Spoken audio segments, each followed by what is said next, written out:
All right, why don't we'll get started. We had to leave a little bit of extra room for the mayor, which was awesome. Were you guys excited to meet the mayor? Yeah, that was pretty cool. He did come to one of our events a while back, and maybe a year ago, so we're glad that he popped in and was able to walk around and see some of the startups. It was pretty exciting. So welcome everybody to PitchIt TO City Hall. This is our 57th event, and we're excited to have everybody here today. So thank you very much for coming out. As I mentioned, there are no drinks or food allowed in this area, so if you guys can just hold that back for the time being. And the filming is taking place. There are cameras set up. If you choose not to want to be captured at any point in time, just make sure you're kind of off to the side or hiding in the back, I guess. But outside that, we do film the companies that are pitching and the panel, and of course the keynote. So today's agenda, pretty exciting. We actually have changed up a little bit of how we are going to be operating the show, and reason being is that we always like to change things and make it a little more exciting. So we're going to have two companies that are going to be pitching, and I'll explain the process on how we get to that. And then from there, we're going to have a round table. Then we'll have our keynote, and then from there, we're going to jump into the planned 30-second spots, and then we're going to be doing breakout sessions. So the breakout sessions are new, and they are a different format that we're testing with so that we can help you guys get more information based around your journey as an entrepreneur. So some of our partners, they've come today to be able to set themselves up in different spots, and I'll explain a little bit more when we get to that stage. And they're there to talk to you guys about certain subject matters so they get you guys more comfortable with the space around investing, planning, financial planning, legal, all of those great things that are going to help you guys grow your business throughout your journey. And then, of course, while that's taking place, there'll be the showcase upstairs. The companies will be there to walk around and meet with them. And then around 8:15, we will break out the pizza and all that good stuff so that everybody can enjoy a nice slice of Mama's pizza. And hopefully you guys were able to make your way upstairs earlier and meet with the mayor. So the list of all of the startups that have pitched over the last couple of years, you can see them at the top. There are lots of them. Very exciting, and this list keeps growing. We may have to move it to 2 slides or get a bigger screen. So a lot of great companies up there and a lot more to come. So a little bit of details of OPN by the numbers, just to give you guys an idea of where we've come from. So in the past 56 shows, we have generated over 5,000 attendees, 218 pitches, 28 speakers, 7 workshops, 140 showcase startups, 100,000 of monthly social impressions, 2 visits from the mayor. I like that. Yeah, and a purchase in a pear tree. Very Christmassy. Lots of companies have received funding from the programs that we run, and we're excited to be here today working with you guys to bring you, we'll say, Canada's top companies. Up and coming shows. We're always hardworking. Tomorrow night we have our Y Space event, which is early stage companies. They will be pitching between 5:30 and 8:30 at the Y Space in Markham. And we're also going to be at the Toronto Metro Convention Center working with the ICBE at their conference. We'll be running with a couple of our pitches. We'll be at that event as well. So we hope you guys can join us. Always great startups, and it's always going to be new startups that pitch at every one of our events. Here's our schedule for 2020. Lots of upcoming events. You can find this all at the opn.ninja website. We're always excited because we're always building out new methods, new ways to get the most exposure to the startups that run through the programs that we have. And everything is about helping you guys find ways to get funding. So how does the process work? Well, just high level. What we do is we try to bring in as many startups as we can and cycle them through analysis process, so it's an onboarding, if you will, and we have over 300 companies or 150 companies that come to us a month. And we go through those companies to figure out which companies that we feel that we're going to be able to work with and help and guide the other ones in their journey as well. And then from there, we start to deep dive into the process with each of those companies, building out further information, helping them with their planning, their business pitch. And as we work them through that, we get them into Y-Space, Seneca College, Durham College, and these are smaller events where we give face time and help by getting them to pitch there, which is what happens tomorrow night. And then from there, they get the experience and exposure from one, pitching in front of an audience, and two, they also get the feedback from angel investors like Jeff and Angelo. And that feedback is crucial in helping you better understand your business, your placement, and how you're going out to the market. And then from there, we drive it into our latest event, which is our screening investor meeting, which is called Skip the Line. And we take the 10 best companies that we can over the 2-month period, and these companies can be from any point in time over the years, and we drive them through to pitching at this event. It is a paid closed pitch event for investors and startups to interact, get together, learn, figure out what they want and how they can bring them to the other angel groups. So it's the largest syndication group, we'll say in North America, because it's not something that's common or being done. And we want to syndicate the best startups so that the angel groups can take those startups and work with them and bring them through their process in getting them in front of their investors. And then from there, we take the top 2 companies selected by the panel of 5 screening angel groups, and they pitch today. So today, those 2 companies that are pitching, they are processed through Skip the Line and are here to pitch in front of you guys today, which is pretty exciting. Thank you. So from there, we then we'll make a selection on how we're going to invest. And this is where the Supporters Fund comes in, which is the fund that we've built, and we've tied in all of our partners as well into that fund. So we've now been growing the fund, which is now a $5 million fund. And we're going to be raising and investing in more companies as we go. So from there, we make our decision, we work with our partners, we process that through, and then we make the announcement that we've made the investment into the startup. The types of companies that we look for to pitch, to run through, and work with, they are early stage companies, pre-seed and seed round companies that we predominantly spend our time working with and looking to help and grow through the ecosystem.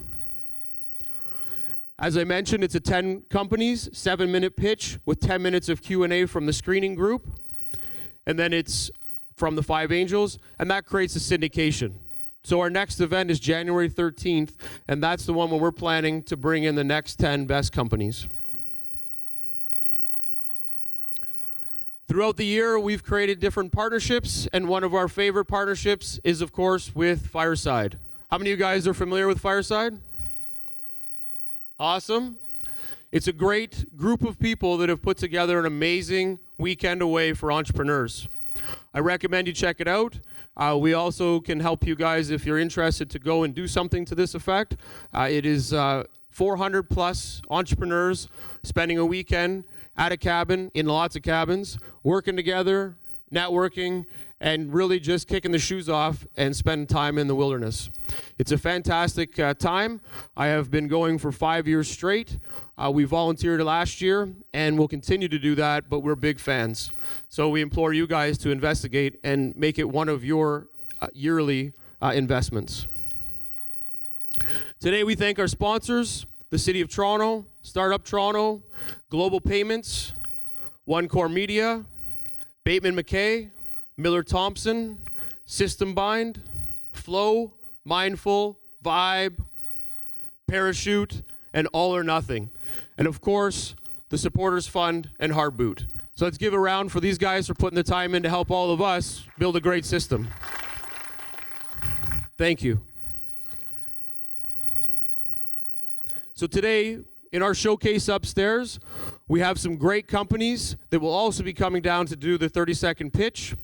We have Woken, Skin R&R, Crib Cut, True Impact, 3D Cityscapes, Hubly, Pushing Buttons, Propel, Social Bus, Goodness from Mali, Cheetah, Mercurity, Vet Plus More, Wavy, Single Key, Parachute, Voyager, and BizDev IQ. Let's give a round for those guys for coming out and putting the time into be and meeting you guys. Please, thank you. The team, where's Laura? Oh, there's Laura there. If you guys need anything, especially if you want to pitch, get into a next upcoming event, or you want to do through screening, reach out to Laura. She'll be the driver for that, of course. And you can find all this information on the website at opn.ninja. We also have Brian in the top, who's doing the filming. Philip on the camera. And my buddy Mike, who is not here today, but on the music. So let's give a round for those guys for all their help helping out. And a bigger round for all the people that are helping us tonight. There's lots of people that came out to help us. You see them walking around. Let's thank them because those volunteers have been amazing. And thank you. A little bit about myself. My name is Jeffery Potvin. I've been investing in startups for, I guess, just over 10 years, helping startups a lot longer than that. And I'm part of multiple angel groups, multiple screening committees, and we work to help startups get through the funding stages. I also own a software company called Heartboot, and I've been doing that for 13 years. And the rest of it, you can find it online at LinkedIn. I didn't know the real time, but LinkedIn something. All right, thank you. So the advisors today, two gentlemen that are rock star angels. Angel of the Year and up-and-coming Angel of the Year. Jeff, I'm putting you in the big shoes there. So Angelo has spent, actually, you know what? Angelo, I'll let you guys take 2 seconds and give a little breakdown on yourself. How's that? You guys have got mics? I'm an engineer who started some companies 20 years ago, built up 3 companies into basically a small little corporation and spinning them off. I started angel investing about 5 years ago. I've now done about 36 deals. I sit on the board with Spark Angels and have just recently partnered with JP as a general partner in the Supporters Fund. So yeah, this is basically, as most people do that get serious into angel investing, I think it's taken more and more, less and less time on the real side of the original businesses and spend more and more time doing this because it's a lot more fun. Awesome. Thank you. Hi, everyone. Like Jeff, I'm also an engineer. Didn't know that about you. There's my ring.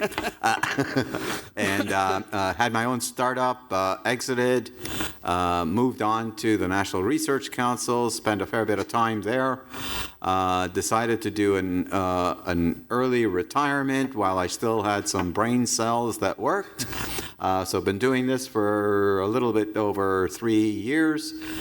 Been happy with the way things have been going with the whole startup ecosystem. As you can tell, I'm driven by the passion and commitment of the startup community, active participant in the Supporters Fund, and like to consider myself a good compadre to Jeff, and look forward to the evening and chatting with you. Awesome. Thank you very much. Today, the two companies that we're pitching, Voyager and Resonate. The format is a 7-minute pitch with 1 minute of feedback, and it will be between Angelo and Jeff. One of them will give a summary of what they liked about the company, why they have an interest to invest, and all the good things that they see about this business. So in this format, this is one of the things that we changed. We decided that instead of having the larger panel, that we would just do one person to give a summary of why they like the company, why they're here today, because these two gentlemen also are on the panel from the actual event at Skip the Line. So they can give their feedback on why they chose to move forward, and it'll be one person, and then we're going to do some questions from the audience, and then we'll summarize it and go to the next pitch. Looking state. job. So to summarize, I think there's a pretty big opportunity here with your product and offsetting the way vaping works. And of course now vaping has been taking a bit of a hit. So there's certainly a bigger opportunity in the market to come up with products that are more in a liquid or edible format that creates a lot bigger market business opportunities. So thank you very much for your pitch.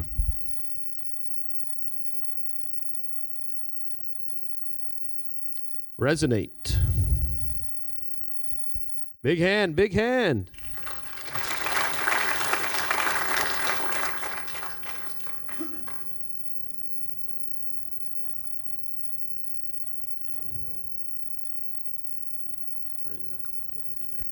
Thanks, Jeffrey.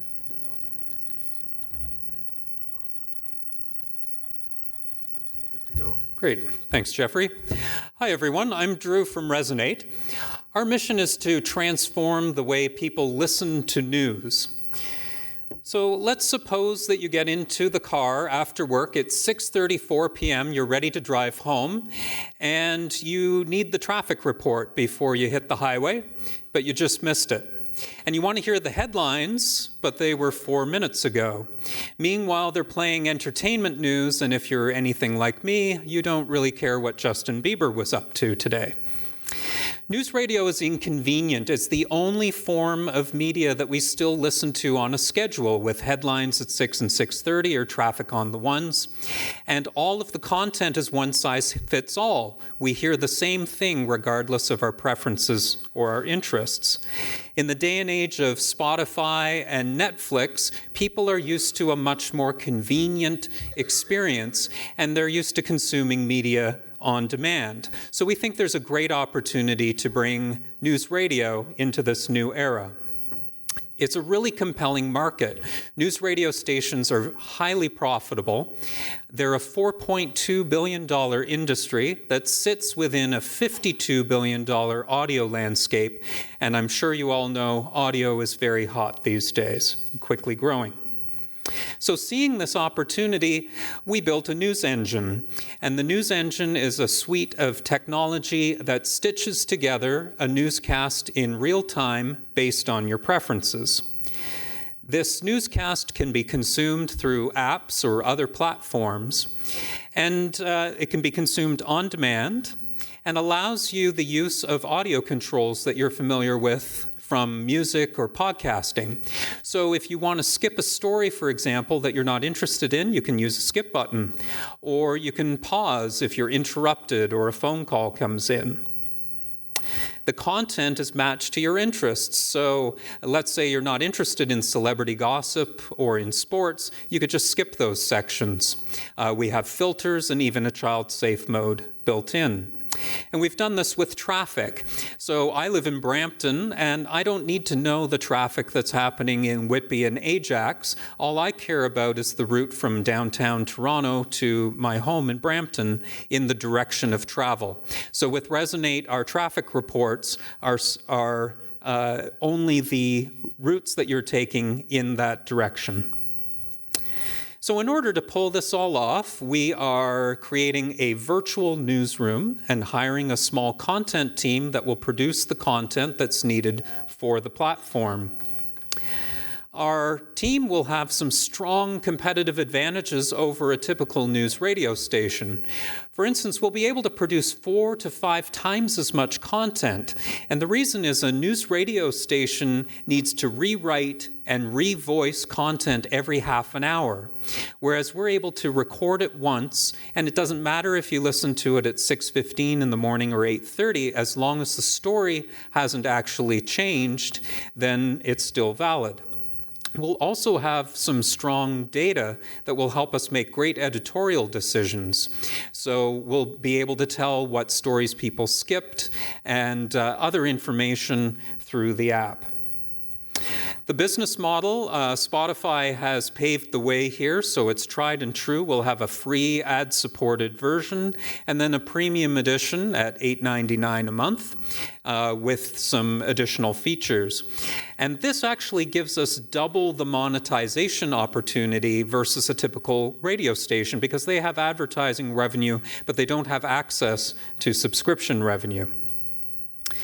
The competition, there's a lot of companies in the media space that are working in audio, and a lot of them are working with news content. What they're doing is they're taking long-form content and porting it over to the digital space, usually as podcasts. This is still an inconvenient experience because it's still broadcast content, one size fits all, and it's difficult to navigate to find the segments that matter to you. So we're the only ones who are building this on the story level and giving you the ability to customize at both story and category level. And then, of course, the broadcasters like Sirius and 680 we think are ripe for disruption. So we're pre-launch and we're pre-revenue. We've had great industry recognition so far. We were honored to win one of the top awards at Startup Fest this summer. And coming out of that, we were approached by a large media company to partner with us in order to launch in a significant market. I can't name them because of NDAs, but we were finalists in the Google News Initiative, which was quite exciting. And we've had great advertiser support. They're enthusiastic and they're signing LOIs.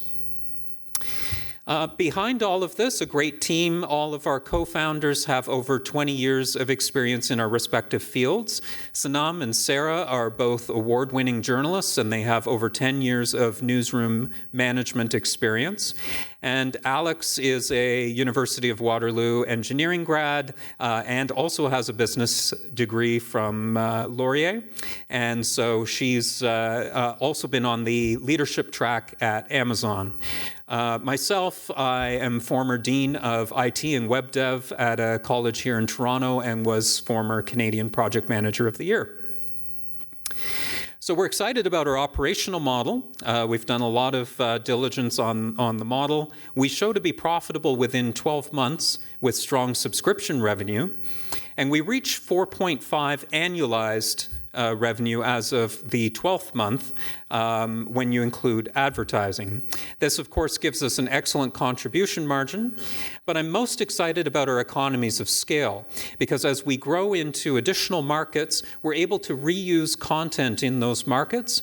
We have a very light technology footprint, and actually the team that needs to be deployed as we grow market to market is quite small. Our unit economics are exciting. It's not very often you see an LTV over CAC of 6.91, and our CAC payback is less than 3 months.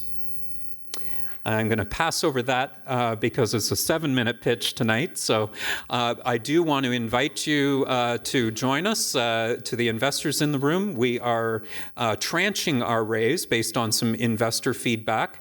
So we're doing a $500K raise as our initial raise on a convertible note with investor-friendly terms. We'll use this to launch in the GTA and prepare for North American growth so we can understand the levers of the business and then put the gas on. We'll also be further exploring the SaaS model through the partnership with the company that I mentioned. So thanks for listening to our story, and happy for your feedback and your questions. Awesome. Very well. Thank you very much. Jeff, can you give us an overview of your thoughts around the business and the pitch, please? Absolutely. Drew, third time I've seen you pitch in, I think, a couple of weeks. Good job as always. Couple of things I'd like to highlight. Angelo and I think, and the reason I think it's fun we have fun on the panel is we approach things a little differently. Angelo is very analytical. I tend to be a little more of an investor from the gut. It's going to win sometimes and lose. But what I look for in a CEO, because so many times I see so many pitches in a month, sometimes as many as 50 pitches in a month, and I have to evaluate them to see what's good for our Spark Angel group, to see what might be good for our fund. And at least half of them are gone, in my mind anyways, immediately, because the CEO, to me, must ABC, always be closing. And to me, you've always got to be closing. You got to be selling your company, You've got to be selling your product. You've got to be looking for customers. You've got to be looking for good employees. You've got to be looking for money. I think you do all of that. So that's why I'm excited about you, because I think you bring an energy and an enthusiasm that an entrepreneur and a CEO must bring to their company to be successful. I can't tell you how many blasé pitches that I've had to sit through, and I think, why is this guy doing this? Because he's not passionate about it, or he doesn't understand it, or the worst yet, he can't communicate his ideas. So you do a very good job of doing all of that for your company. Some of the things I like about your company is I think you have you're doing a reasonable raise at a reasonable cap. Your pre-revenue, which to me is always a concern. Angel investors, to be honest, a lot of times shy away from that. But that doesn't mean it's a deal breaker. I mean, our two companies that we put up here, from the 12 that we saw the other day, are both pre-revenue. And that very seldom happens, right? Usually we're going to bring the ones up here a lot of times that have the best sales. So don't be discouraged by that. Like I say, I think it says a lot that we're obviously starting to open our minds a little bit and seeing some very unique ideas that are pre-revenue. I like the fact that you're going with a two-tiered model. I think that's great that you're going to be able to offer a free subscription. I think it's good you're going to be able to have pay, so that's very good. I think it's good that you're market specific. Some of the things that concern me, I would like to see a little more, and I know you don't have a lot of time on the 7 minutes, but even on the 12-minute pitch the other day, I think when you're pitching, you need to give a little more details. You said investor-friendly terms. I'd like to hear a little more initially, again, because I'm always pre-screening about what those terms are. Are you paying an interest, for example? I know you're talking about a convertible note. Something that's going to catch an angel investor's attention very quickly is if you are paying interest on that convertible note, because the majority still don't. I'd like to see a little more details about your revenue. You put your slide up there, but it really, and I'm not saying you're doing it, but so many times you can put anything on a slide. Okay, so I think if you can graph it, if you can chart it, if you can give us a year by year or month by month breakdown, a little more explanation as to how you're expecting to get to those revenues. It's okay to put an aggressive revenue number up there, but like I say, I'd like to see, just give me some, I can, in the due diligence stage when we get there, you can always ask for more details, but I'd like to have a little more of a flow rather than just see some numbers. That's what I like to see. Finally, I think it's kudos. It's the good and the bad. I mean, you're in a tough market. It's like, it's like somebody coming up there going to pitch in the digital world that we're heading towards, and you're going to pitch a magazine. I mean, you're in a very competitive space. But I like the model. I think you're going to the consumers. You're target specific. You can control it. Your app, from what I can see, appears very user friendly. You're going to hit a very wide demographic, as long as your content is for that. So, you're going to have to be prepared. I'm going to be very curious to see. I think you're probably going to be able to get your best traction for raising funds once you have a target market. I'd mentioned to you earlier, one of the things I'm concerned about is, are you going to be able to scale this quickly enough? Sometimes we look at as angel investors, is this a cool business to run where the guy who's starting it can just make a decent living at it? Or is it going to be scalable where angels can make some money and have an exit, which is actually a good thing with you, same as it is with Voyageur. I think two of the things I really liked is both of you guys are easy pickings for exits. Again, angel investors love that. We're actually going to get our money out, because too many of the deals that we get involved with, 5 years down the road, we're still not making any money. So I think in both of your spaces, you guys have easy exits. So I think with that competition, I think, I'm very curious to see how that market's going to go. I think you got a lot of work ahead of you. I think you're going to have to really think about how you're going to scale this market by market. If you really want to attract the big investors and if you want to grow, make sure that you don't get too bogged down in your first market, and because you've got to get that traction in the first couple of years. You've got to get out of that market, get into the next one, get into the next market, and prove that it's a multi-market product. That's my advice, but I'm looking forward to working with you. I think it's going to be exciting, and especially once I see, a little bit of revenue in that first trial market, or see some of the good feedback we're getting in that trial market. I think we're going to have some fun. Thank you, Jeff. Appreciate the feedback. Very good feedback. Thank you. Just to jump into a first question for you. With the business and focusing in on the Toronto market, how do you feel the first 6 months of the business are going to go, and what is the first content that you're really going to focus on? Is it specifically on sports? What is that piece that's going to really get people hooked? And then you start to add in other layers to it.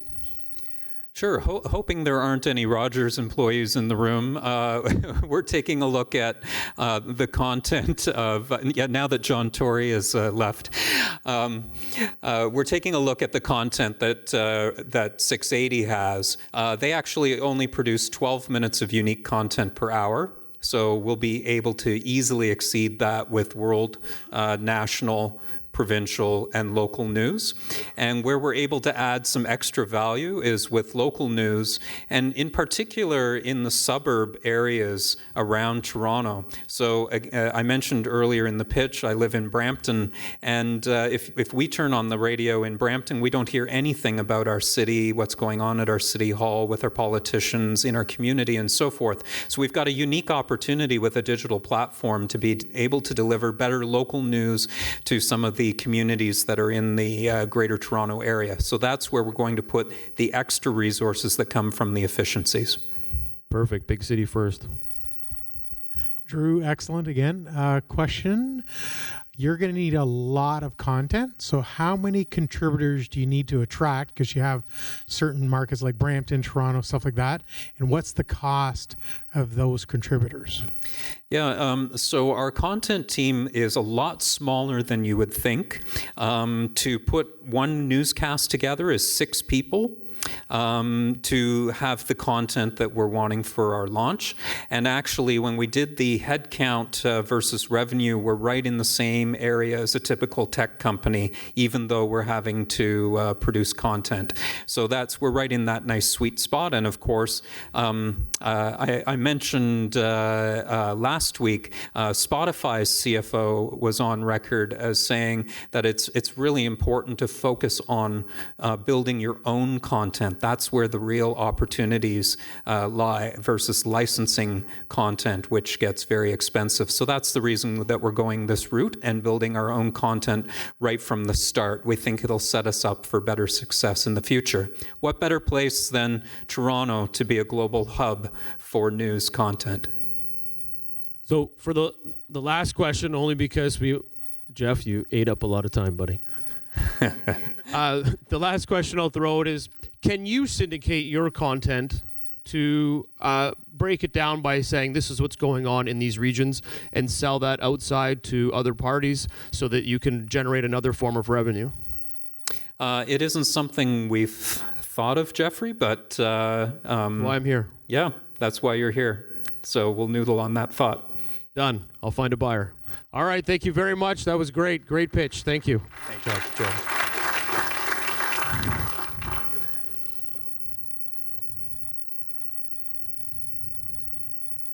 All right, next up, we're going to jump right into it, the panel. So, let's have a warm welcome for Crib Cuts,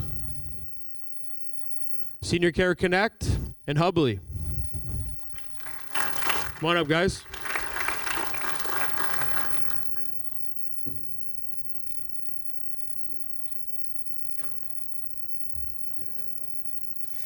Recently, yeah, last week. Another one Friday. You guys can sit right here.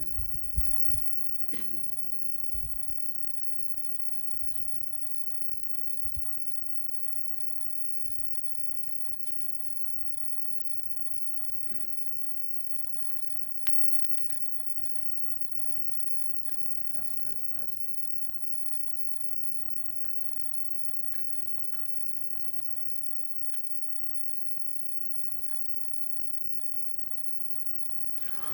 All right, guys, just to get started, why don't, Jonah, why don't you give us a little bit about yourself, a bit about your company, kind of the elevator pitch, and then we'll move it on down the line and go from there, please. Hey, I'm Jono. I'm the CEO and founder of Hubly. Excuse my raspy voice. Did a lot of talking upstairs. Hubly gives business technology to small private schools. So basically, it's like a CRM and a tuition management system, kind of like HubSpot and FreshBooks mashed together and designed specifically for private schools.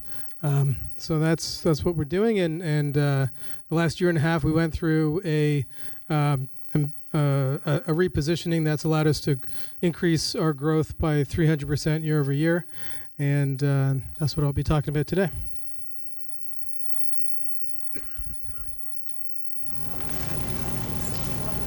Hey everyone, my name is David Howe. I am the co-founder and CEO of CryptCut, and actually based in Halifax. So I split my time between Halifax and Toronto. CryptCut is my third startup, and we actually pivoted in the summertime, so July of this year. We started off as a kind of Uber for haircuts, so traveling to customers' homes for on-site hair services. And our pivot in the summer was to instead focus on B2B. So now we team up with companies who want to offer hair and other beauty perks to their teams on-site at the office. Hi everyone, my name is Crystal Lewis and I'm the founder and CEO of Senior Care Connect, and it is an online marketplace that connects families of aging parents with pre-screened and qualified caregivers to help take care of their parents. We also currently are in the process of a pivot that's slightly different from our initial offering, but still in the same vein. We primarily target the adult children of seniors, so typically middle-aged working professionals who are busy with other aspects and looking to leverage technology to help them make sure to get their loved ones quality care at the best price. And we're going to talk a little bit, I guess, about some of the changes we went through and where we're at.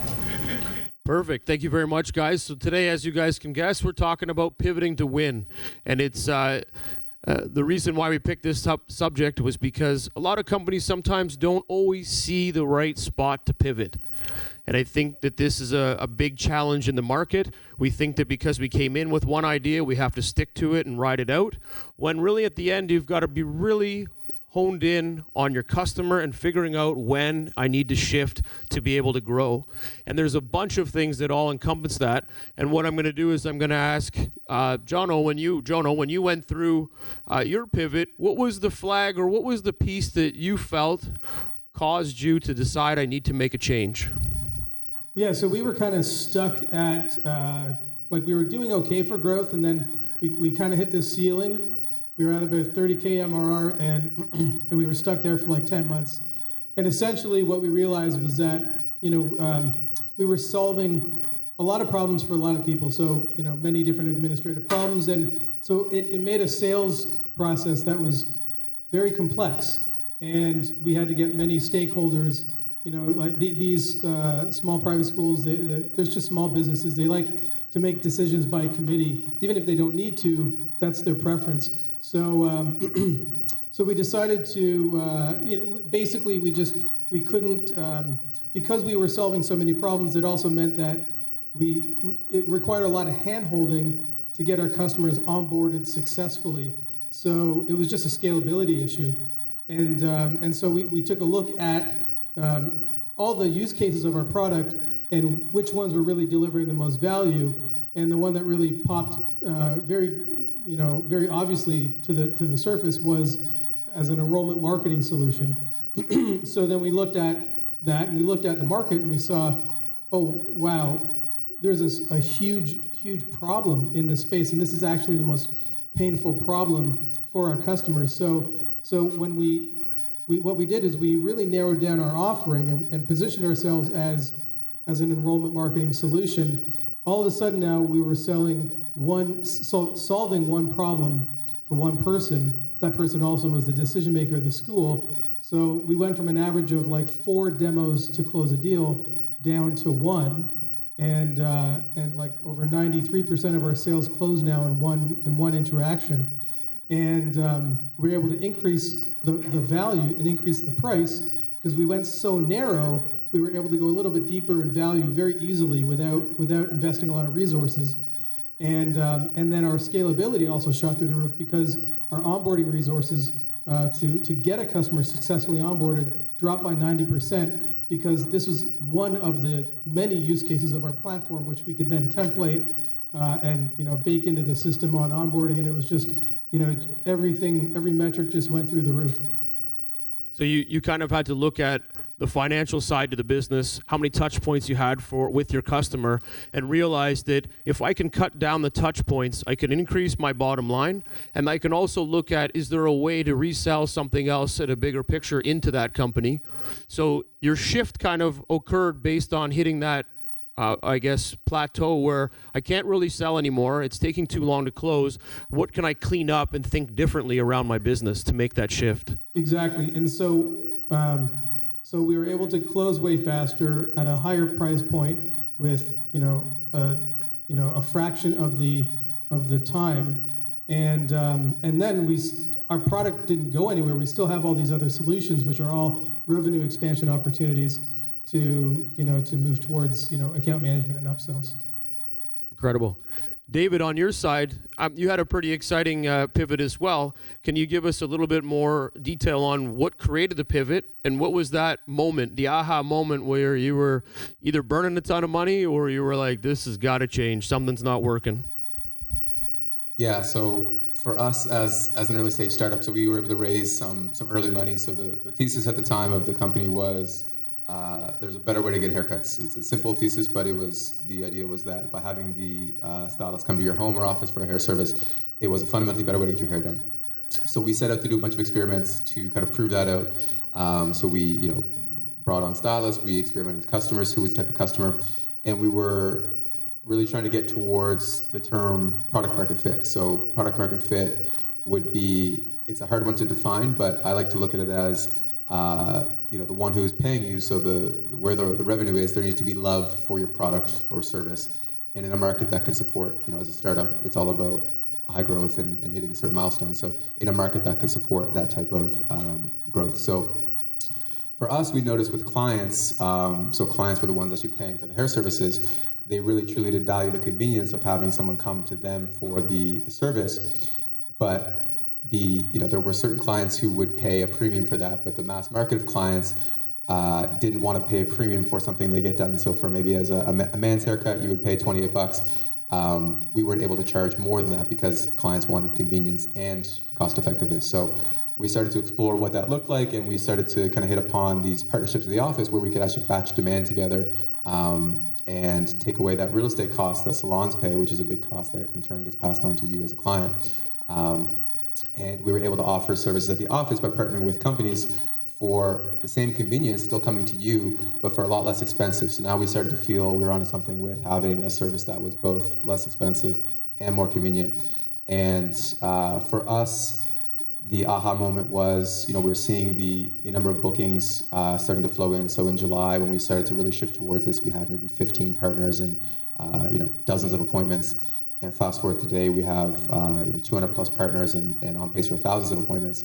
So we're feeling really good about that and looking closely at the feedback from clients, trying to measure love as best we can. So looking at things like NPS score, so are you likely to refer Kripke? Looking at retention numbers of clients, looking at obviously the ratings that clients would leave for us. And I think the one lesson for us, once looking at the founding team and having discussions with our internal team, we knew we were onto something, and the lesson we had from some of our investors and advisors were, burn the bridge on the old model, like quickly, even if you're making revenue from it and all that, move quickly onto the new model because you're onto something. So act swiftly and fast, make the move, cut the bridges, and even though it kind of sucks in the short term, just go for it. So that's what we did, and now we're feeling really good about finding that love and that, on the product market fit train. So perfect. So it sounds like your pivot came from analyzing the data, maybe almost burnout on the model.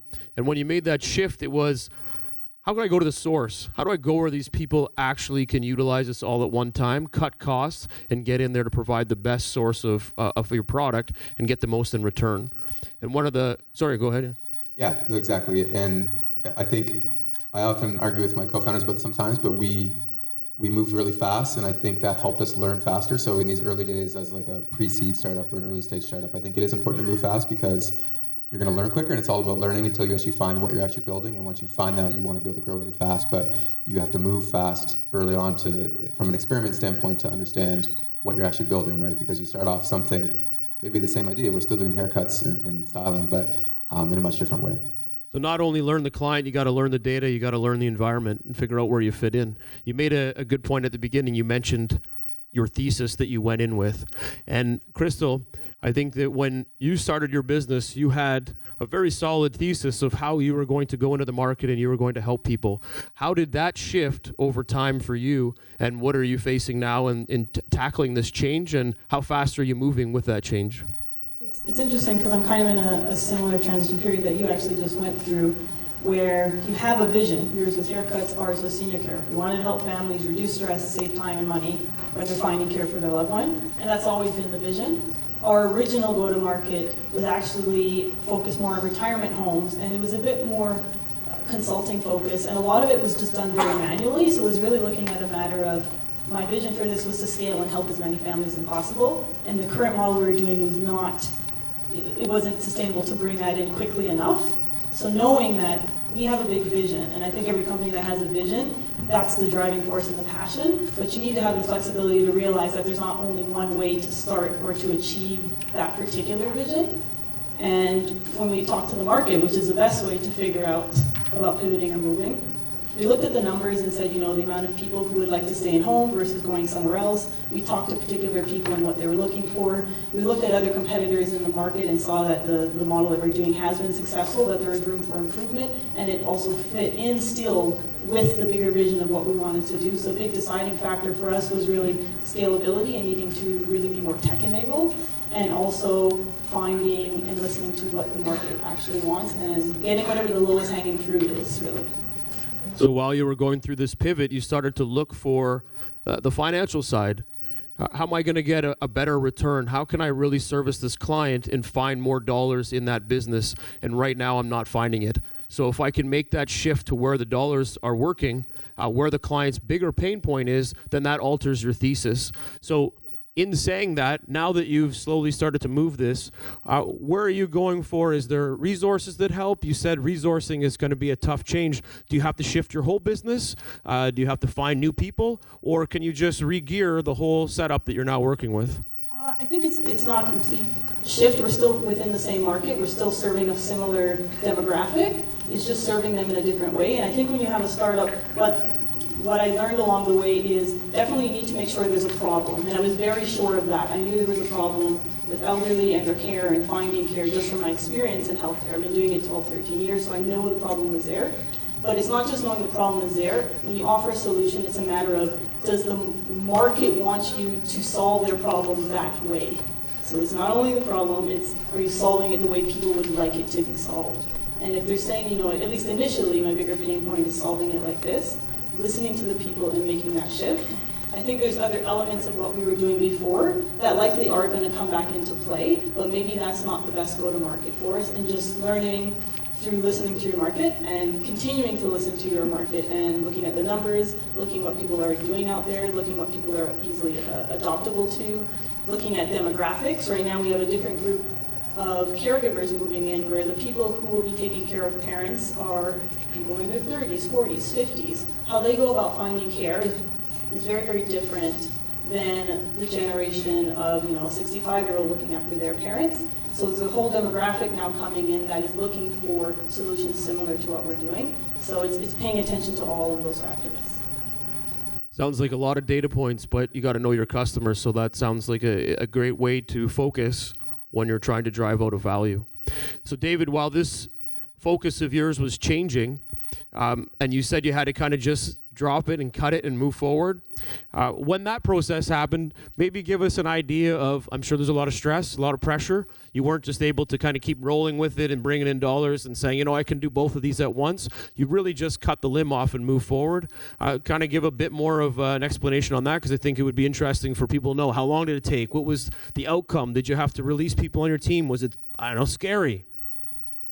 Yeah, so it was tricky. So I think, a couple lessons was we had already taken on some capital from investors, so a big piece of that was the communication. So something, Christina's here with me on my team today, we always talk about communication solves a lot of problems. So communicating with them what was happening and why we were doing it and getting their buy-in and support early on was important. From the team standpoint, we started thinking about it. So we do, quarterly, larger strategic team meetings, and we kind of had an inkling of something in April, and it wasn't until July where we actually made the decision that we're going to do it. And as much as we cut everything from a focus standpoint, it actually took us 3 or 4 months to actually fully sever the relationship with everything else. So mentally we had to cut it, but we still had a bunch of cleanup to do to actually solve it. And it was messy. We did have to let some people go because we had a team in place that was built for growth, and we now came back to more of a, almost like a new startup in a way. So we were solving similar problems, but we did have to, that was tough for me, was team members that had bought into the vision early on. We had to, do what's right for the business. So that was one piece of it. Our investors luckily were supportive, so that was helpful. But I think part of it for me was, you can look at we had the data and all that stuff, but there's still some gut decision there. So that ultimately came from me as the CEO. So I think, I had to get the team buy-in on why it was the right move. And for us, it's still, we've actually added a new customer now. So we always had our stylist and we always had the client. Now we've added the partner. So now we have a trio of customers and learning about the new customer in that sense. But again, I think the one lesson I keep coming back to was, it is, as soon as you have that enough data to support your decision, you're never gonna have perfect data. You gotta go through intuition sometimes. That's what a lot of startups are. You have to kind of cut the cord, do it quickly, and come back, and if you need to do it again, you need to do it again, but pay attention to those two things. No, that's amazing, and you're right. It is. It's always tough when you have to make that shift, but I think people get behind that because it also gets you more driven. Because now you're really focused on the area that you think is going to now improve the business and growth. Jonah, when you went through your changes, what did you find was the biggest pivot factor? And when you had that pivot, did it affect anything along the business lines? And what gave you the drive to keep going forward? Well, I wish I could say I did a lot. I should have done it way faster. I spent a lot of money, figuring this out. And I would say that the biggest challenge for me was that, likewise, I had to let some people go. Not because we were doing something so different, but because I realized that the people that were running, I needed to get myself out of managing everything operationally. And that took hiring people that were, better than me in different respective areas. We didn't have the money to keep both people on, even though I wish I could have. So that also, I drug that out way too long and made it way more painful than it needed to be. I learned a lot of hard lessons. Letting people go is probably the hardest thing and ugliest thing you have to do as a leader. So especially when you love them like a part of your family, and they're great people, and they worked hard. It's tough stuff. So, I'm not sure if I answered the question completely. No, that was perfect. You're right, and not only is it tough parting with the people, but you now have to retrench and go back to where you started, and it's almost like you just started your business today, even though yesterday you seemed like you were doing well, but today you're starting something new. So, what would be Crystal, on your side, what would be a piece of advice that you would give to people to think about when they're in their business, that they can start to register, look for these signs, start to pay attention to your business, and what are those couple of signs that will let everybody in here think about it when they're growing their business, that sometimes you might have to pivot and when that can happen? I think the biggest one everyone will agree with is just like your growth and recurring revenue. If it's not growing or you're not making, then that's a clear indication that something needs to change. And I think the next biggest thing is just constantly listen to your market, getting feedback from them. So if someone does purchase or use your product, what is it that they would like? Is there something they would like more? For those who are maybe in your funnel and you have a means to follow up with them. So when we're looking at our sales funnel and different models, we were able to contact some of the people that didn't follow through and just speak to them to say, what is it that you want? Why didn't you follow through, and getting that actual feedback. I think if you listen to your market, they will give you some good direction around what it is that they want and how they want you to go about solving that problem. And it's very important to listen to them if these are going to be your buyers. And when I say market, before you even get into that, you have to be very specific about who your customer avatar is, who is your target market, because you can't take feedback from everyone. This is the person I'm selling to, this is the one who wants my product, this is who I should be taking feedback from, creating it, and then going back to them saying, how about this? Perfect. So a lot of testing, a lot of speaking to the market and learning from your top customers or the top people that are giving you the time. David, how about yourself? Yeah, I think I echo a lot of what these two are saying as well. It's run data-driven experiments. So have a thesis, have what you're trying to prove out, and test against it as efficiently as possible. Doing that, it's as a startup, you're moving so fast and so many things are happening. It can be tricky, but part of what we try to drive is our culture is really being user and client-driven and running proper experiments. So defining what the outcome is we're trying to test against, seeing what actually happens, and not ignoring that reality. I think as your team starts to grow, I echo that communication again. Like, it's important that you're communicating really heavily as a team, because having everyone bought in on those things, those experiments that you're running and why you're running them. A startup is much different from an established company. An established company knows exactly what they're selling and how they're doing it and all that. A startup is the exact opposite. So having people who are, I define them as startup people, maybe more generalists, it's helpful to have those folks on your team. And then I think in any element of being a founder, for any founders in here, you probably all recognize this, like there's a time where you have to make kind of bold actions without a bunch of data to support it, and a level of intuition there. Do your best to have that data-driven answers, but sometimes you have to go with what your gut is, and run fast and see how it goes. Perfect. You're right. Your gut's going to tell you a lot, and you got to listen to it. And sometimes you're not like, why is my gut bothering me? And you don't know what it is. Well, that means you need to do something. Figure out what that something is. Jono, any advice you want to throw out there as something to pay attention to? Yeah, I guess for anyone running a business and wondering if you need to pivot, I would say, I've been asked, like, how long should I try to get through this bottleneck or this ceiling that we've hit? And I don't think there's any one right answer. I can say, from my experience, I should have done it like 9 months earlier. So 3 months in, I should have made that decision way faster. I should have started pulling triggers a lot sooner. So I would say, from my own experience, I would say, if you're going 3 months, listen. Again, you also have to. We have a monthly sales quota that we're trying to hit. So if it's quarterly in enterprise, it might be a totally different calculation. But for us, for me, I think it would have been after 3 months should have been my line where I said, okay, like, things are changing now. Very good. So in essence, I think to summarize, listen to your clients, speak to your clients, go with your gut, communicate. And one thing I'll probably throw out is that always be throwing things against the dartboard. How can you continually change the way your business is operating? Little pivots, just to test. And I think we touched on the testing part, because I think those little tests are going to keep you fresh and keep you really understanding it. And have someone on the other side that can actually listen and give you some good critical feedback.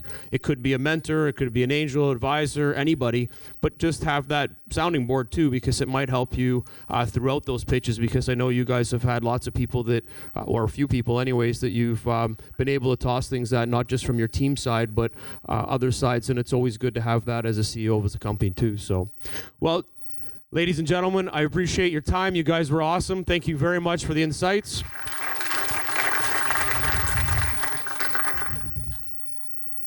So pivoting shouldn't be that hard. You just have to pay attention sometimes to the moving pieces, and they do sometimes move faster than you're expecting, but I think if you want your business to succeed, you got to pay attention to all the signals and move when you can.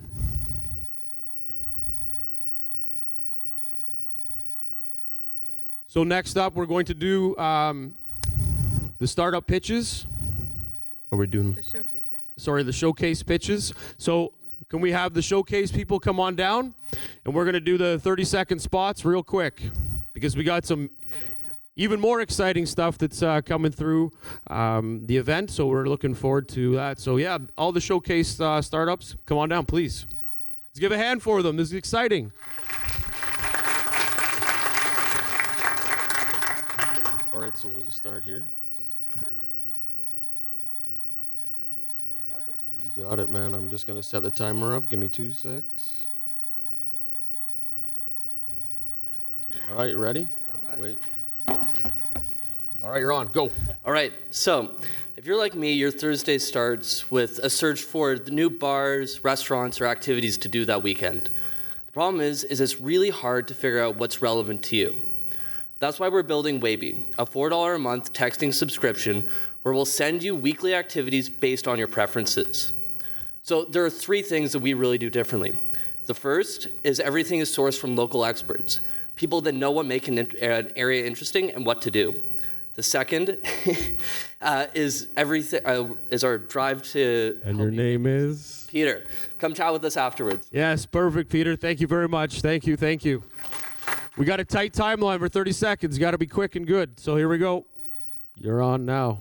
Go. My name's Amanda. I run a company called Woken. We sell compostable, compatible Nespresso capsules. So you hit the nail on the head about Keurig. And we're currently selling on Amazon, and we have a website. We're also in process of making a deal with the Four Seasons Hotel. And we're looking for investment. We've got a great margin. We already have sales. And we're just looking to scale and grow, and we're looking for an investor who can help us do that. And your name is? And my name is Amanda. Awesome. Thank you.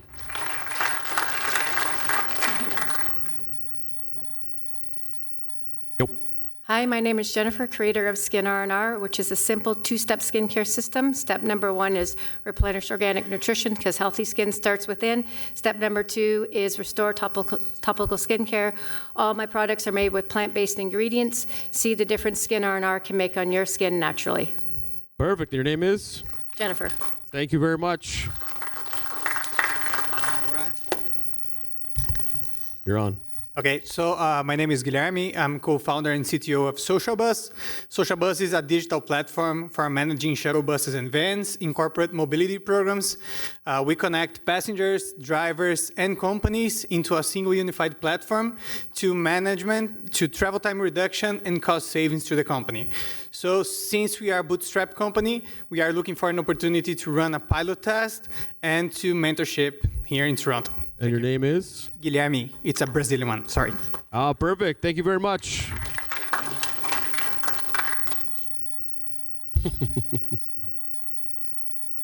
You're on. All right. I'm Michael McCallan from Cheetah Networks. We're an edge-to-cloud analytics company. We service customers like Bell, TELUS, Verizon. We just completed a field trial. The problem we're solving, the IoT network, think of 1 billion sensors connecting to the network. A network that's used to 1 million phones now has 1 billion sensors, so they have a challenge. We've solved that challenge by giving them actionable insight to ensure reliability and optimization of their network. The market's $4 billion. We're forecasting revenue of $31 million by 2023. And your name is? Michael McCallan, looking for $950K for 20%. Thank you.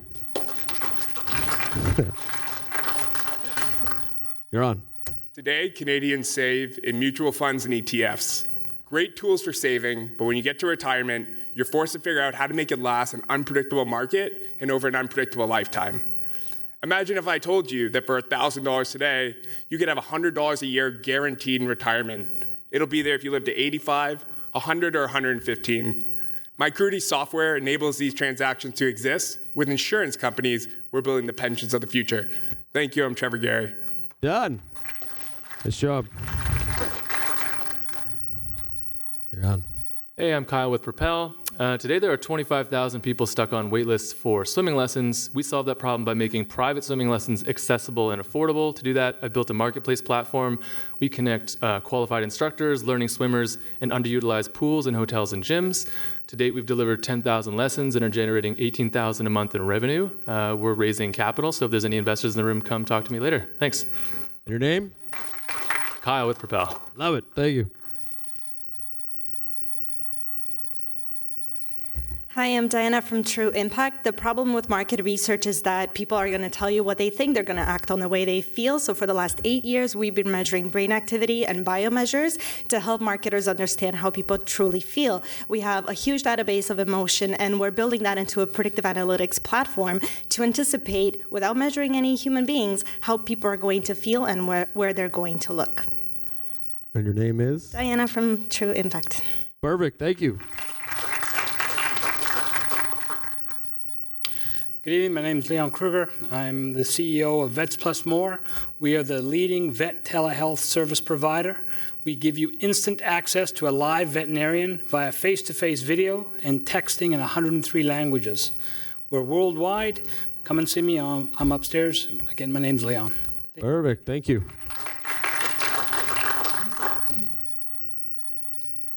Thank you, JP, and thanks everyone here. My name is Michael Potters. I'm the founder and CEO of ParachuteCoffee.com. We're Canada's largest subscription e-commerce brand for home and now office coffee for those of you in the room who work in offices. ParachuteCoffee.com has an office calculator now that is designed to produce a personalized subscription for your office. And if you subscribe with your office, you are entitled to a 6-month personal subscription for yourself. So that is the reward for introducing us into your office. It's, again, www.parachutecoffee.com. And my name is Michael Potters. Thank you very much. Perfect. Thank you.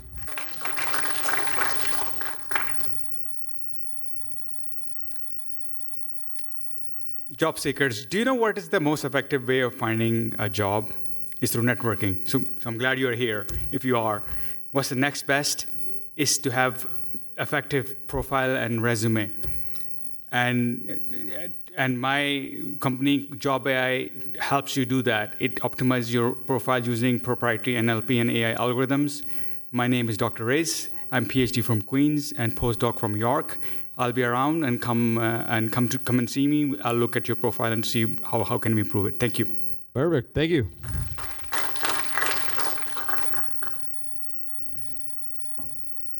These guys are rock stars. Hi, Jeff. That's a nice jacket. Do you know what would make it even nicer? If you had one of my custom buttons. Hi, everyone. I'm KKMA, and I run a social enterprise with my sister, Kayla, to help raise money for local charities and to inspire other young people to follow their dreams. We chose buttons because they're innovative, they give people a way to express themselves without having to say anything, and they're multifunctional. They're a great way for marketing, and they've been in style for over 100 years. When you invest in pushing buttons, not only are you entering into a solid industry, but you're also investing in the future of today's youth. Thank you. My name is Kayana. Yeah, thank you very much, ladies. Thank you very much. Brilliant.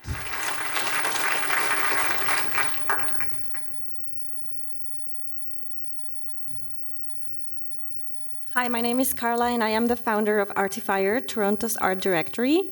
So I want you to think about the last time that you visited an art gallery or a museum, and how did you find out about this? So probably you don't know that in Toronto, there are over 86 galleries that are available, to visit every single day. So there's always something to look, there's always something to learn, but I want to make art more accessible and fun and engaging for everyone so it's less intimidating. And so I launched this summer, and I have over 60 galleries, museums, and independent project spaces on board, and I'm looking for partnerships right now. So my name is Carla, and come talk to me. Thank you. Perfect. Thank you very much. All right, well, let's give those guys all a big round because that was pretty awesome. Thank you.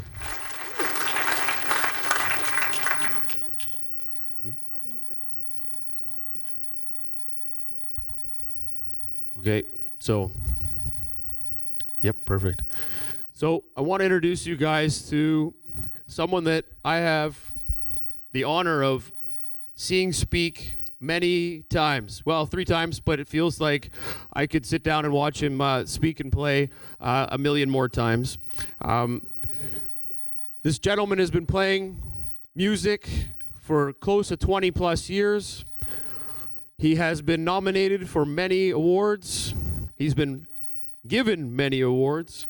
And not only that, he has made the claim that he doesn't know too much about entrepreneurship and that he focuses a lot on just playing music. And from my analysis, he's actually an incredible entrepreneur and has done a lot of amazing things to move himself, his career, and his business as being someone that plays to worldwide audiences. Let's give a warm welcome to an amazing speaker, awesome musician, and entrepreneur, Peter Katz.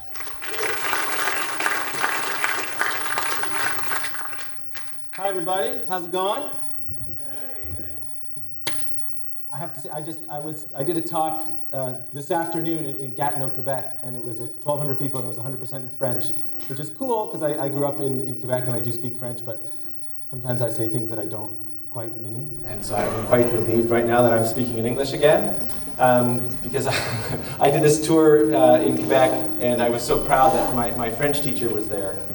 My long retired darling French teacher, and I said to the audience, I said, "J'aimerais vraiment introduire mon professeur de français." And what I essentially said to the audience is that I would like to penetrate my French teacher. So anyways, vive la différence. Yes, thank you very much. All right, sorry. Maybe an awkward way to start, but here we are. So in 2013, I was about 7 years into my career as a touring singer-songwriter. I was playing about 150 shows a year, and about 149 of those shows were terrible. I was sleeping on floors and driving through snowstorms and not really playing to a lot of people. In fact, I once played a show in St. Catharines, Ontario. And there were 2 people there. And somehow those 2 people managed to get into a fight with each other. And then they took it outside to beat each other up. This is a true story, which left me very awkwardly living my dream on stage, right? Anyways, it wasn't all bad. There were some little pockets of fans that were starting to come together around my music, and I even got nominated for a Juno Award. It was like, wow, right? You'd think, okay, the guy that gets nominated for a Juno Award, he must just be like driving down the street in a convertible, just like dumping Cristal out the window, right? That's what life is like, right? It's like when an entrepreneur, oh, you're a CEO of a startup, you just must be loaded, right? Well, the truth is the morning after the Juno Awards, when I returned my rented suit, I went back to my life of driving across Canada and sleeping on floors and driving through snowstorms, and it wasn't really adding up. To the point that I walked into my kitchen one day, and I said to my friend at the time, I said, "It's not working."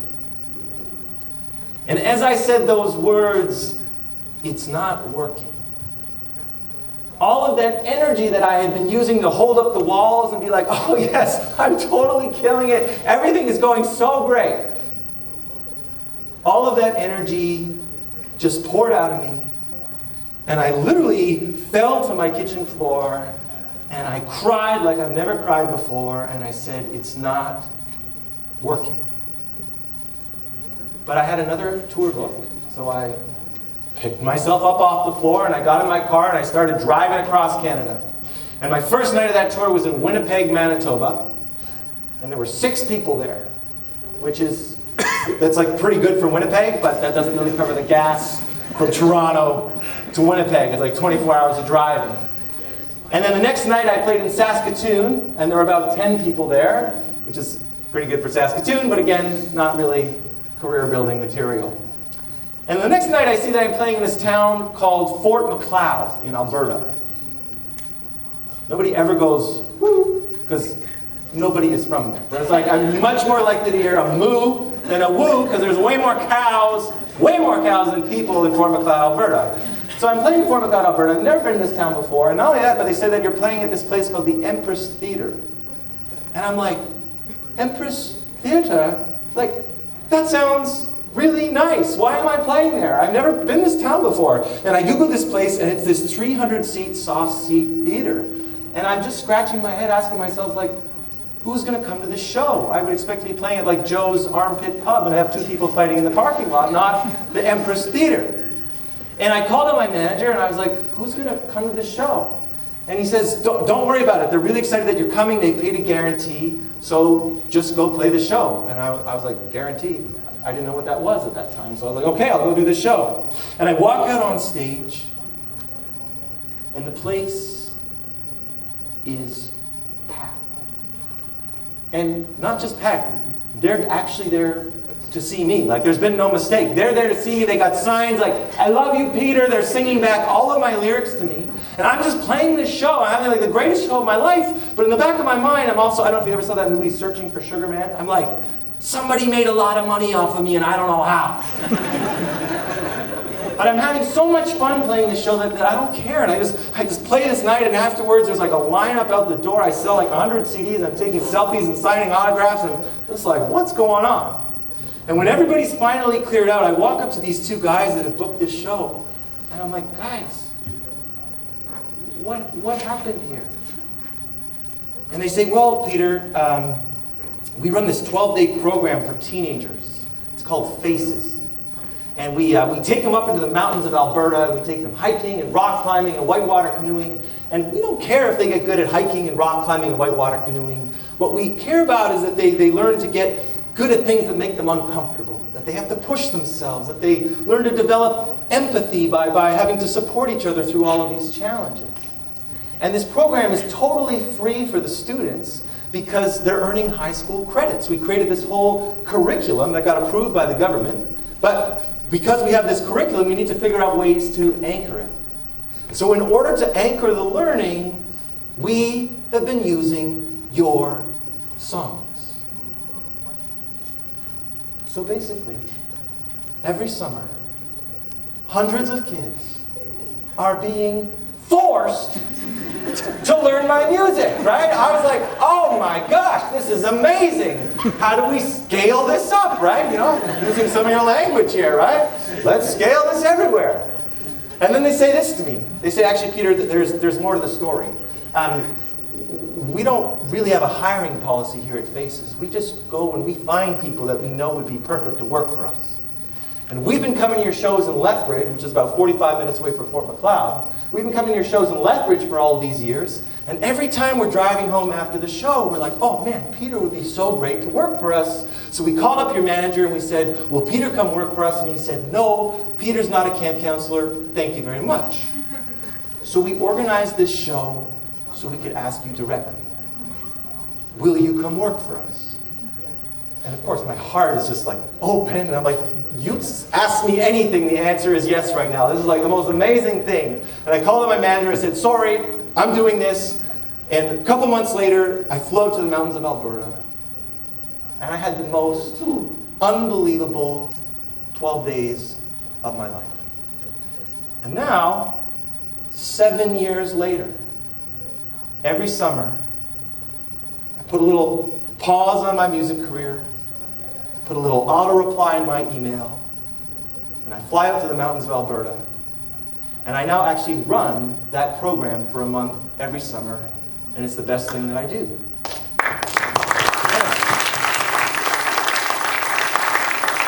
But here's the thing. When I decided in my life that I was going to be a singer-songwriter, I thought it was going to go like this. I thought I was going to play some shows, and then some guy in alligator leather suit with kind of hair like Jeffrey's was going to walk up to me and be like, I'm going to make you a star. And then he was going to take out a record contract and unroll it in some kind of giant feather, and I was going to sign my name, and then I was going to be playing the Rogers Arena. Move over, Shawn Mendes, right? I thought that's how my career was going to go. It wasn't on my radar, anywhere in my mind, that I was going to get, be on this mountaintop doing this mentoring work, because I took the songs that I wrote in my bedroom and I put them out into the world. It wasn't on my radar that I'd get an email from a woman telling me that as her baby was, we don't need visuals there, right? We're all grown-ups, we know where babies come from, right? As her baby was being born, that she wanted to have my voice be the first thing that her child heard, so she had my music on in the birthing room. It wasn't on my radar that I'd get an email from a woman telling me that she was getting married, but that her father had passed away, so he couldn't walk her down the aisle. So in order to kind of bring him back, she walked down the aisle to a song of mine that the two of them had loved together. It wasn't on my radar that I'd get an email from a woman named Barbara, telling me that as her husband of nearly 50 years was dying in the hospital, asked to put on one of my songs, and they held each other, and my music was playing, and he died with my music there. And for her 75th birthday, her kids wanted to do something to raise her spirits after a really difficult year, so they hired me as a surprise to show up at her birthday party. And she walks in, and I'm standing there, and she's just like, drops everything that she's holding. And for the next hour and a half, it was all Barbara request hour, and I played whatever she wanted to hear in her living room. None of those things were on my radar. And all of those things to me are proof that we have no idea, we really have no idea the impact, the potential impact of the work that we're doing in the world. What we control is how we show up. We control the love and the care and the attention to detail that we put into whatever it is that we're doing. And then we have to put it out there. So for me, that's my songs. It's the love and the care that I put into my songs and my shows. For all the people here tonight, that's the love and the care that they put into their ideas and their startups and the way they try to get them out and the way they try to support and the way they try to be part of the community, all these things. But ultimately, we don't control the outcome. And what that creates is a bit of a difficult situation, because we have to trust that if we show up in a wholehearted way time and time again, then we create the potential for these amazing outcomes. And we have to accept that those outcomes may or may not be the outcomes that we thought they were going to be. Maybe your startup idea is like, I'm just going to make the best toothbrush of all time. I'm going to study bristle technology for 5 years, and you make this amazing toothbrush, and nobody likes your toothbrush. And so you have all these toothbrushes, and they get thrown out, and then, Brad Pitt is at the Salvation Army one day, like trying to find a new boho chic outfit, and he picks up this thing that he thinks is a potato washer, and he takes it home, and he's like, oh my gosh, this is the greatest potato washer of all time. And then he tweets about it, and all of a sudden you're in the potato washing business, right? And you have to be willing to be like, yeah, potato washing, let's do it, right? But the point is that every single person that lined up here, every single person that pitched, every single person there, you're putting all of this energy into what you're doing, and that's hard. It's really hard to kind of maintain that energy. And what can happen is there's a disconnect between how we need to show up on the outside and what it actually feels like to be who we are. And so the challenge becomes actually staying in it amidst that tension. And so how do we stay in it? Well, I have a whole list of reasons of how I've stayed in it that I normally go through in a longer talk. But I'm just going to boil it down to the number one thing for me of why I'm still standing here doing what I'm doing, trying to create those potential impacts. And it really has to do with a man by the name of Oliver Schroeder. Oliver was one of Canada's most unbelievable violin players. He played this improvised instrumental music, and I was a big fan of his. But upon learning of a terminal cancer diagnosis, Oliver decided that he was going to play this one final show. He decided to call Oliver's last show on his tour of this planet. And he put up posters all over Toronto that said exactly that, and he ended up selling out Trinity St. Paul's Church over at Bloor and Spadina. About 1,000 people came from all over the world to be in the audience that night. And Oliver got up on this stage, and he picked up his violin, and he played for this crowd of people for over 3 hours. And he walked off that stage, and 1 month later, almost to the day, he died. And I was listening to him on the CBC promoting this concert, and something that he said in that interview that really struck me was when the doctors gave him the news that his condition was terminal and incurable, rather than having a feeling of panic, he was surprised to find himself overcome by this feeling of peace. Because he realized in that moment that even though he had such a short amount of time left to live, he didn't need to change anything because he was already doing exactly what he wanted to be doing with his life, and all he had to do was just keep doing it. And I remember thinking to myself, like, wow, that's the ultimate state for a human being to aspire to be in. And I wanted to drill it into my little brain, like, I need to remember that. As I'm making the big decisions in my life, I need to ask myself, am I walking towards that state, or am I not? And I heard that interview at the very, very, very beginning of my music career, just as I was starting to put songs out into the world. And I wrote this song about it, and I stood in front of a microphone, and I've played this song at every single show I've played over the last almost 15 years. And what I was doing by singing this song I'm about to play for you and telling Oliver's story, what I was doing, I didn't realize what I was doing until afterwards. What I was doing was I was giving myself this nightly reminder of what this whole thing hinges on. And what this whole thing hinges on is that we don't have all the time in the world. I don't have all the time in the world. None of us do. And so knowing that, And reminding myself of that night after night after night, almost annoyingly so, has made me continue to show up in a wholehearted way, always trying to create those potential outcomes. So I'd like to play that song for you right now. And I want to play this song as a little act of appreciation and in solidarity for all the startups that, so bravely put themselves out there on the stage today and are trying to go after and do those things that they really want to do in life, because that's a hard thing to do. And I also want to send this song out there to the community, to the group of people here that are out. You're here, you're networking, you're supporting, you're giving amazing advice. And that's a really beautiful thing, and that's one of the most important things to help us get through those hard times. So this is called Oliver's Tune, and thanks so much for listening. Here we go. Woo, that's loud. Okay. I'll just self-regulate a little bit here, all right? You know what? I'm just going to do it acoustic, just leave the lab on just a little bit. You guys can all hear me, right? Yeah. All right, let's do this.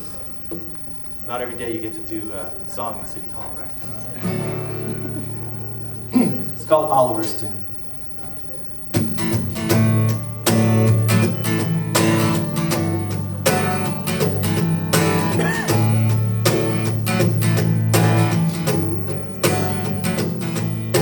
And though I've got my number, I am calm here in the storm, 'cause my hands still are hungry, spirit warm.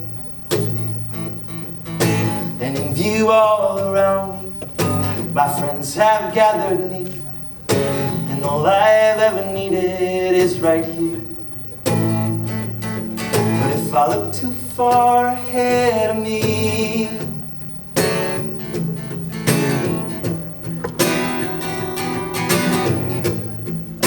I stumble into tragedy, and really it's not sad, you see, 'cause here I am playing my final song, doing what I've been doing all along.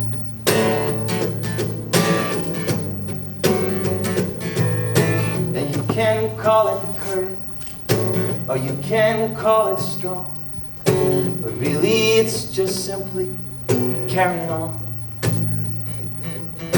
while amplifying all the good you've been engaging in, with only just a few less days to squeeze all of it. But if I look too far ahead of me,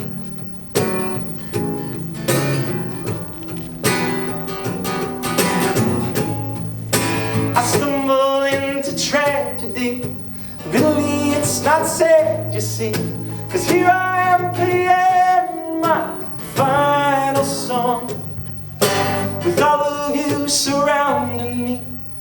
So when I'm free from gravity, I will know that I was never wrong, doing what I was doing all along. All along. All along.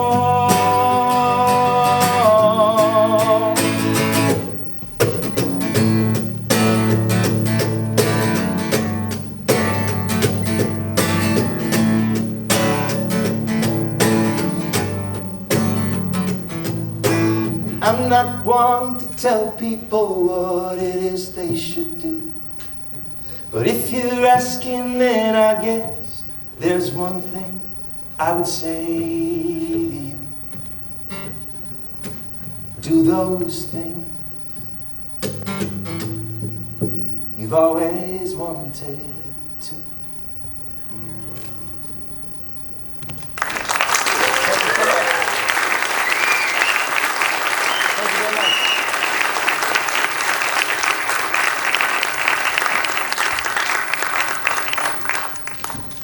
That's it for me. All right, thank you. Amazing, and thank you very much for that, Peter. I was Instagramming that, so it took me a second. Sorry about that. Yeah, I'm a super big Instagrammer, I think. Actually, I'm speechless. You always have an awesome talk, and I learned so much from it. And you know what? Let's have another round for this guy because he's brilliant.